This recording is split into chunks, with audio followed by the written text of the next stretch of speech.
We are here now with someone that pretty much doesn't need an introduction, Chaox, right here. The 80 carry for TSM. You guys just saw him in absolute spectacular fashion. 10, 2, and 7 with Corki in Yeah. that nice Corki Janna lane against a Graves Sona.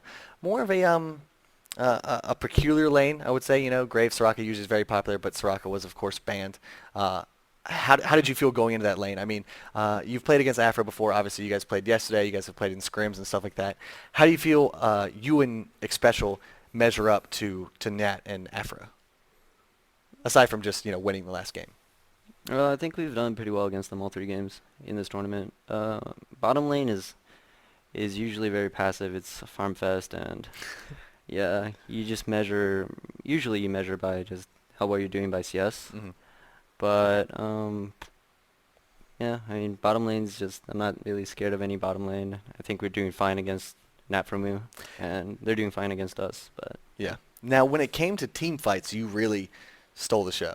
There was one team fight at your own blue buff hmm. where you picked up, I think it was a quadra kill, triple to quadra kill or something. It was really, really impressive. You and Corki, obviously, you probably maxed what, phosphorus bomb over Gatling gun, correct? I Or get Phos is it, Bomb to level depending on 4. everything? I get Phos Bomb to level 4, and because at level 7 you can clear the range wave with just QR if Okay. you level it to 4, but at level 5 Phos Bomb is not that useful, so you start Really? maxing E, yeah. So you leave your phosphorus bomb at level 4 and then max E. Right. Interesting. I had no idea. Yeah, for more tips like that, Summit done it. Wow, that was pretty much a perfect shout out right there. Mm. Now you guys started off. You guys had a slippery slope, I would say. You started off losing a level 1 team fight, Yeah, it was terrible. 4-1. Yeah. But then you guys ended up. What was y'all's mentality like after that? Were you guys down, or were you guys like, "Don't worry, we can pick ourselves up. We can get back into this"? Yeah, I'm pretty sure everyone, like, we didn't really speak about it. We're like, crap, we're down for 1-4, so Mhm. time to pick up the slack. I mean, you play on. Now, how do you come back from something like that? I mean, is it all just all of your teammates? You just hope that they don't tilt. They have a strong mentality and just will work through it. Because I mean, Sona picked up first blood, which is Hmm. not the most impressive thing in the world. It allowed her to get an early, Philosopher's Stone, That which was was cool. annoying. But everyone on TSM Evo came back to lane with an item advantage. They had Right. the extra bonus gold. Hmm. Did you guys need to play passively at that point? Were you a little bit more scared, or did you just kind of just do your thing, pretend like it's a normal game, and just go for it? It's hard to do your own thing when they're an item up. Mhm. Like a Philistone on Sona, that means you can't really harass her, and then yeah, the game's completely changed at that point. You just have to play what you can do. Like you have to make safe plays, like that gank bottom where we picked up Sona, Yeah. Graves escape, but that was a good gank. It was solid plays. You make solid plays, and then you just capitalize as best as you can on their mistakes. Because you go 1-4, level 1, they're in the driving seat already. So Yeah. yeah, it's real bad. But then after about like 10 or so minutes had passed, Yeah. the score was 9 kills you, 5 kills them. Yeah. They picked up 1 kill at the same time you guys picked up 8 kills. You guys were looking really, really good. Yeah, Uh, they just made mistakes. Like And you guys they capitalized just on 'em. forced dragons, and I mean, for one missile, I was like, whoa, Sona, Graves, and Lee Sin are Yeah. like on dragon. Yeah. I hit dragon and 3 people with Mhm. missiles. Like, I wow. remember that because Unstoppable was really, really low, and he was Yeah. maxing Safeguard first, so I think he was kind of banking on the fact that his shield and lifesteal would Yeah. keep him alive. But you had some great missiles there, some great long-range missiles. You were basically a sniper when it Oh, came yeah. to those missiles. A question I've always wanted to ask about Corki, he has the big one. His missiles always line up. I think it's every fourth or fourth one is Mhm. a big one.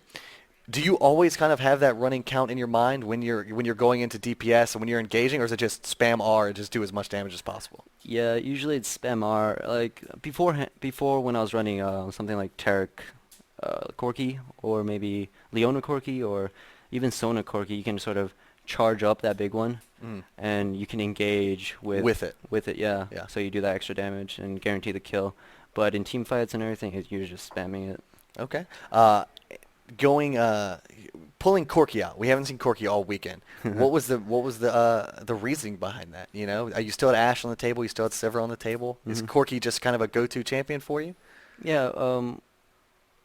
We first picked Janna, and I was like, they got Graves, and I was thinking, oh, maybe I should Kog'Maw against Graves because Kog'Maw's got that longer range, and I was like, yeah, but Then I remembered Nat really likes Blitz, and I was like, I don't Could want, be scary. yeah, I don't want into Blitz.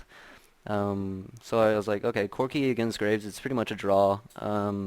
And then Can if go either Nat way. picks Blitz, then you're okay because you have Yeah, Valkyrie. yeah, It's exactly. perfect. Great reasoning behind that, but leave it up to you guys, of course, the pro players, to know all the tricks and stuff like that about counter picking.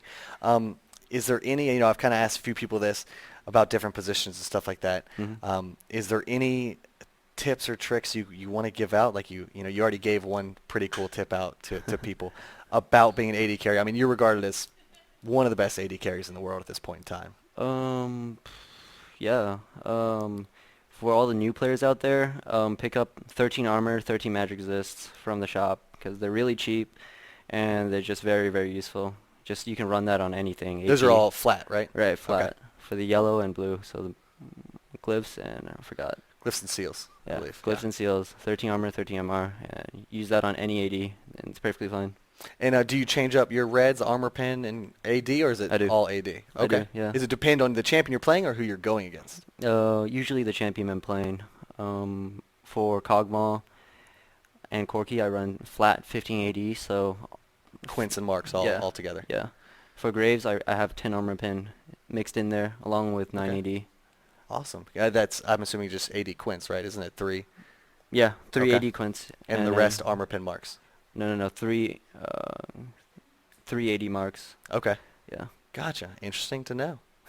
I usually just, flat AD, but who am I? Who am I to talk? I'm just a guy.